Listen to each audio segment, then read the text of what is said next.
Eu sou o Jorge Verlindo e este é Ler o Mundo. Crescer e viver melhor pela leitura. Te fazer uma pergunta. Você já teve numa relação onde tinha uma dinâmica muito específica acontecendo para que a relação acontecesse? Por exemplo, uma relação que fosse baseada em culpa. Alguém tinha que se sentir culpado para a relação se dar. Ou em trocas muito específicas, que se elas não acontecessem, a relação não acontecia. Ou ainda, você já viu, testemunhou alguém que você conhece ou alguma pessoa próxima se comportar de uma maneira muito específica, que às vezes vai até de encontro ao que aquela pessoa queria ou que ela sonhava e você não entendia por quê? Se você já viu algum desses fenômenos, se ajeita na cadeira que hoje a gente vai aprender a ler eles. Vou chamar esses fenômenos, só para a gente se entender melhor, de labirintos. A primeira vez que eu identifiquei, né, os labirintos das personagens foi, obviamente, na literatura, não tinha, já estava sendo sujeito a essas situações no mundo real, mas a literatura foi mais ilustrativa para mim. Eu não me lembro exatamente quais foram os livros, mas eu trouxe 2 livros onde foi ilustrativo. Quando eu comecei a ler, eu comecei a sentir, olha só, eis um labirinto aqui. Os 2 livros que eu vou trazer hoje são A Imortalidade do Milan Kundera e O Idiota de Dostoiévski. Por quê? São 2 livros muito ilustrativos desse conceito e eu vou começar pelo Idiota de Dostoiévski. O que me chamou a atenção aí no Príncipe Mishkin, dentro desse conceito de labirinto, é o seguinte: eu sempre tive muita aflição ao ler esse livro, porque o Príncipe Mishkin ele tinha uma benevolência fora do normal, não, que não era normal para mim, por exemplo, e é o que caracteriza ele no final das contas no livro, né? O que eu quero dizer com a benevolência fora do normal? Príncipe Mishkin perdoa todos os personagens ou mentem para ele, ou traem ele, sabotam ele, exploram ele, mesmo assim ele perdoa. Vários dos personagens precisam de dinheiros, de empréstimos que eles nunca devolvem, de favores, mesmo assim o Príncipe Mishkin oferece tudo isso para esses personagens e, de novo, perdoa quando as coisas não andam para frente. O Príncipe Mishkin ele é apaixonado, né, pela Anastácia, personagem do livro, e há uma disputa aí com o Rogojin, que é tipo o rival dele, e ele é capaz, né, de uma maneira incomum para nós seres humanos, de ficar amigo do Rogojin, compreendê-lo, perdoá-lo, mesmo quando ele causa atrocidades ao longo do livro. Não vou dar spoiler para quem vai ler. Tudo isso, todas essas características que, por exemplo, para mim me geram aflição, eu estou chamando elas de labirinto, para a gente entender melhor como isso funciona. É um livro muito maior do que esse conceito que eu estou trazendo. Ele vale a pena ser lido, ele é um dos grandes clássicos, ele é uma aula de literatura. Mas uma coisa que eu queria perguntar para você é o seguinte: se eu tivesse descrito uma pessoa assim para você, que tem uma ingenuidade fora do normal, uma benevolência fora do normal, que tipo de sensações isso te gera? Como é que você se sente quando você escuta que existe alguém assim? Isso, para mim, é uma das grandes belezas da arte, que a arte é capaz de pescar coisas do real. E aí ela traduz nas páginas dela, por exemplo, na literatura, nos personagens, nos labirintos dos personagens. E aí a gente vai testemunhar aquilo e vai sentir enquanto está lendo. Agora, vou falar um pouco da Agnes. A Agnes é uma personagem do livro do Milan Kundera chamado Imortalidade. Outro livro maravilhoso, é o meu livro favorito, né? Já estou lendo ele pela 3ª vez, até para poder falar um pouco dele nesse episódio. E a Agnes se parece um pouco com o Príncipe Mishkin, do ponto de vista da falta de habilidade com o jogo social, dela não conseguir manejar bem o que os outros personagens estão trazendo para ela, os labirintos dos outros personagens, mas ela é um pouco diferente do Príncipe Mishkin em outros aspectos. Por exemplo, se o Príncipe Mishkin ele é muito mais extrovertido e está sempre cercado de outros personagens, a Agnes é muito mais introspectiva, ela está muito mais fugindo dos personagens ao longo da narrativa. Ela é muito mais sensível à feiura do mundo, como o Kundera coloca, né? Isso envolve também os ruídos, né? O ritmo da modernidade. Né? Tem vários personagens que estão sempre sendo muito assertivos perto dela e ela está se afastando. Dentre as personagens, a irmã dela, a Laura, né? Que é uma personagem que tem umas características histriônicas, ela flerta com o marido da Agnes, o marido retribui o flerte durante a narrativa com a Agnes presente. Ela faz um teatro lá numa parte muito interessante da narrativa e a Agnes se afasta. Por exemplo, aí eu vou pegar de novo um outro comportamento aí para a gente pensar o labirinto da Agnes diante de situações onde ela precisava preservar o espaço externo dela, o que ela preserva é o espaço interno dela. Você já viu alguém assim? Você já testemunhou algum comportamento parecido? Beleza, aí você pode me perguntar assim, tá, mas por que é interessante pensar esses labirintos dos personagens como você colocou? E eu vou te trazer o seguinte, esses labirintos eles são alegorias na ficção que refletem o mundo real. Isso quer dizer o quê? que muitas vezes o autor viu no mundo real esses fenômenos, o autor se interessou, ele tem interesses, né? A arte tem esses interesses, ela pega um pedaço da realidade e ele formatou isso de uma forma artística, né? Como se fosse estilizado para você ver a mesma coisa que ele viu. E aí, dentro da ficção, você vai viver esse microcosmos. Você vai ver os personagens viverem dentro dos próprios labirintos deles. Esses labirintos se entrelaçarem e criarem as tramas, as histórias que a gente, né, tanto gosta, tanto se interessa. E você vai acompanhar essas tramas até os desfechos delas. Vou dar uns exemplos aqui. Por exemplo, se o Otelo não fosse um personagem doente de ciúmes, se o labirinto dele não envolvesse ciúmes, não tinha tragédia. Se o Iago, que é o rival do Otelo na peça do Shakespeare, não fosse um personagem doente de vingança e de ódio pelo Otelo, não tinha tragédia. Isso sem falar dos labirintos desses dois personagens. Agora vamos pensar o seguinte: o que seria necessário, por exemplo, para que Otelo e Iago fossem amigos? Se você não leu a peça, não tem problema. O que eu quero dizer é o seguinte: vamos supor duas pessoas rivais no mundo. Vamos sair da ficção um pouco, vamos para o mundo real. Duas pessoas que são completamente rivais. A gente está vendo rivalidades aí políticas, né? Não é novidade para ninguém, existem rivalidades históricas. Pensa no seguinte: o que cada uma dessas pessoas tinha que ter diferente para que elas tivessem afinidade e não antipatia? E aí você começa a ver como é que o labirinto de cada uma dessas pessoas rege os comportamentos e a visão de mundo delas, e você vê como é que esses labirintos se entrelaçam, tanto na ficção quanto no mundo real. E isso é uma das razões pelas quais a literatura é maravilhosa, porque ela propõe essa encruzilhada aí entre situações, né, aspectos do ser humano que eles são trazidos do mundo real para dentro da ficção. É interessante, por exemplo, para o escritor, porque o escritor não se faz só lendo livros, ele precisa ler a realidade com frequência, até para ele ser capaz de se nutrir dos interesses dele, dos enquadramentos que compõem a visão artística dele.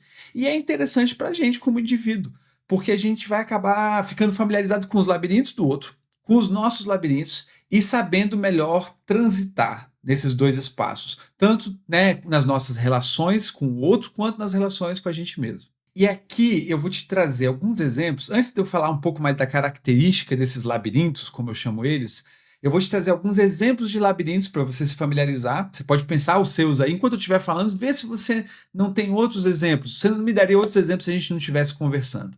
E aí depois eu vou falar um pouco das características dos labirintos nos indivíduos e como elas se conectam, né? Por exemplo, em personagens, e tramas e histórias. Começando pelo primeiro exemplo. Vamos imaginar uma pessoa que o relacionamento só se estabelece por medo, culpa ou vergonha. Então, o outro tem que estar o tempo todo se sentindo em dívida com essa pessoa para que ela se sinta em paz, para que ela se sinta motivada a estar numa relação. Ou, um outro exemplo, uma pessoa que ela não permite que os outros se expressem, ela está sempre ocupando o espaço da conversa porque ela só se sente segura se ela estiver se expressando. Ou ainda, uma pessoa que ela está o tempo todo contabilizando o que ela ganha e o que ela perde numa relação, e ela está o tempo todo fazendo por onde para o saldo dela estar positivo. E te dou mais dois exemplos aí. Suponha uma pessoa que ela não aceita gestos de amor. Toda vez que você faz um gesto de amor em relação a ela, ela se sente ameaçada.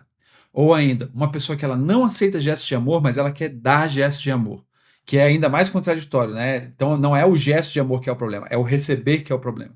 Tá vendo quantas possibilidades diferentes disso que eu estou chamando de labirinto? E aí você pode me falar assim: ah, mas veja bem, a psicologia tem outro nome para essas coisas. É verdade. Se a gente quiser colocar o óculos da psicologia, a gente vai ler de outra forma, né? E a psicologia tem essa visão mais terapêutica de consertar, né? De não é consertar, mas de ajudar aquela pessoa a viver melhor dentro daquilo que ela está considerando como sofrimento, por exemplo. Mas aqui eu estou querendo propor uma outra ótica, que apesar de eu gostar da visão da psicologia, eu estou te apresentando uma visão mais da arte e da literatura, que é a de não pensar em diagnóstico clínico, mas pensar que aquela visão, aquele comportamento dela, ele nasce de uma visão de mundo. Ou seja, a pessoa está dentro de um lugar, por isso que eu chamo de labirinto, e ela está transitando lá dentro, né? A forma como ela vê os possíveis caminhos, as possíveis entradas, os possíveis becos sem saída é dela, não é sua, não é minha, só ela vê daquele jeito. E aí, emprestando um conceito interessante da psicologia, é mais ou menos o seguinte: de fora, às vezes, uma situação pode parecer disfuncional. Por exemplo, um personagem do Dostoiévski que ele aceita ser trapaceado, mentido, explorado e ele perdoa todo mundo e continua fazendo isso até o fim. Só que de dentro é funcional de alguma forma. De dentro aquilo ali está criando para a pessoa algum senso de realidade, alguma vantagem que a gente não está percebendo do lado de fora, algum senso de segurança, alguma coisa que vai dar noção para ela de que aquilo é realmente o que deveria ser feito, não importa se a gente concorde com isso ou não. E eu acho que a gente entendendo isso, isso diminui a nossa antipatia, o nosso medo com relação ao desconhecido. Por exemplo, quando você usa esse óculos e fala assim, ó, eis um labirinto de uma outra pessoa. Você não precisa mais sentir que aquilo é uma ameaça. Você tem mais recursos para operar nesse espaço aí de uma maneira mais autônoma. E isso, por outro lado, ajuda a gente a entender os labirintos onde a gente está imerso, né?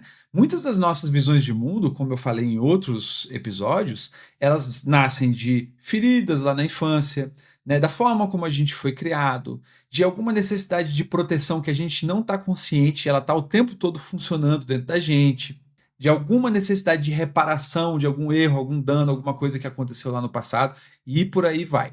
E aí, terminada essa análise aí de alguns exemplos de labirintos, os labirintos dos outros, os labirintos nossos, né? Essa é a minha hipótese. Eu trago dois pontos interessantes aí que caracterizam esse conceito chamado labirintos que eu estou trazendo para você. O primeiro deles é o seguinte: o labirinto ele sempre tem um protagonista. Vou te dar um exemplo. Uma pessoa que ela domina uma conversa, ela está o tempo todo falando e não deixa os outros falarem, ela não vai gostar se ela encontrar uma outra pessoa que faz a mesma coisa. Uma pessoa autoritária, que quer o tempo todo que as pessoas façam exatamente o que ela mandou e ela fica com raiva quando não é exatamente o que ela mandou, ela não vai gostar se aparecer outra pessoa autoritária. Aí você pode me falar assim, tá, mas e as pessoas que são submissas? Pois é, tipo o príncipe Mishkin lá do Dostoiévski, né? Ele tem uma característica de agradar aos outros, né? Essa pessoa, ela vai se sentir extremamente desconfortável se uma outra pessoa submissa for mais submissa do que ela. Se uma outra pessoa colocar ela no papel de autoridade, no papel de dominância, ela vai se sentir desconfortável. Por quê? Na minha hipótese, esses labirintos, essas nossas visões de mundo, elas explicam como é o mundo e como nós somos, quem nós somos dentro desse mundo. Então, quando entra alguma outra pessoa para ocupar esse papel, isso gera uma disrupção, isso perturba a nossa forma de ver as coisas. E o outro ponto que eu percebo nessa situação aí é a seguinte: dadas essas condições que eu coloquei, onde a pessoa não vê o papel dela dentro do labirinto dela ameaçado, ela encontra outras pessoas no mundo com os próprios labirintos e eles se entrelaçam. E é daí que nascem tantas as relações humanas, né, no mundo real, quanto nascem as tramas da ficção. Por exemplo, né, essa triangulação aí, Iago, Desdémoda e Otelo, os personagens todos do Dostoiévski no Idiota, né, porque o Mishkin vai se relacionar com a Anastácia, com o amante da Anastácia, com o general, com a filha do general, com o pretendente da filha do general. E cada um deles, se você for ler o livro, eu vou resumir aqui, não tem problema, mas cada um deles eles têm um tipo de obsessão diferente, um tipo de visão de mundo diferente, que vai catalisar essas relações aí durante a narrativa. E aí você pode me perguntar, por exemplo, assim, legal, eu consigo ver isso, sei lá, em meus parentes, alguém do trabalho, né, em mim mesmo e tal. O que eu faço com isso agora? Bom, da minha experiência como escritor, minha experiência como indivíduo, elas dizem mais ou menos o seguinte: é maravilhoso você perceber à sua volta que esse fenômeno existe, porque ele te dá mais presença no mundo, né? Você começa a ver a física, né, do ser humano de uma outra ótica. Depois, você passa a ver a arte com os outros olhos, porque a arte está repleta disso. Teatro, cinema, literatura, né, as artes dramáticas de uma maneira geral, estão repletas de personagens, e os personagens, se a gente pensar que eles têm labirintos, você vai começar a ver o de cada um e você vai ampliar a sua visão de mundo. Eu, particularmente, acho um privilégio ver as coisas com esses óculos. E depois, do ponto de vista individual, né? A gente falou um pouco de olhar para fora, do outro e tal, mas do ponto de vista individual é muito importante. Porque, como eu falei em outro episódio, no episódio recente sobre atenção plena, é maravilhoso quando você percebe as suas características, as suas manias, os seus maneirismos, as suas obsessões, e você começa a decidir se você quer elas mesmo. Vou te dar um exemplo física, né? Vamos pegar, fazer tipo um modelinho físico aqui. Vamos supor um labirinto de uma pessoa onde ela precisa resgatar o outro o tempo todo. Então, quando ela só se interessa, só se apaixona, ela só se atrai por gente que está sofrendo, por gente que precisa de resgate. Se essa pessoa não souber que essa condição faz parte do labirinto dela, ela vai passar a vida toda resgatando pessoas. Talvez isso seja bom para ela, não. Ou talvez não. Talvez isso gere danos, desgastes, né, perturbações na vida dela, no futuro dela. Agora vamos supor o seguinte, que você já tem esse seu óculos de ver os labirintos dos outros e você vê o seu. E você é essa pessoa tentando resgatar alguém. Não é maravilhoso você ter esse poder de escolha, você decidir se é isso que você quer fazer ou não? E aí eu junto a realidade com a ficção. Olha que coisa interessante. Vamos supor que você é uma pessoa específica que está precisando dessa mensagem, que você está resgatando os outros e não está percebendo, e você lê um personagem lá na ficção que está resgatando os outros e não está percebendo. Olha as duas coisas aí se encontrando. E aí eu pergunto para você, depois dessa conversa toda, como é que é o seu labirinto? Você é capaz de sentar e escrever um pouco, falar um pouco dele? E aí vamos pensar no seguinte, vamos supor que você tem um labirinto e você escreveu a respeito dele. Você gostaria de viver o resto da sua vida dentro desse labirinto? E com isso a gente chega ao fim dessa exploração desse conceito meu que eu trouxe, né, de que os personagens das artes dramáticas, da literatura, eles têm seus labirintos. E esses labirintos, eles são alegorias dos nossos labirintos como seres humanos. E eu queria ouvir você, o que você achou disso? Você acha que procede, que nós temos labirintos, eles se refletem na literatura? Conta aqui para mim nos comentários. E se você gostou desse tema, não esquece de deixar o seu like e se inscrever no canal, ou enviar esse vídeo para alguém que você acha que vai se interessar por esse assunto. Esses pequenos gestos têm um grande impacto para eu continuar trazendo o melhor das minhas leituras para você. Muito obrigado e nos vemos no próximo vídeo.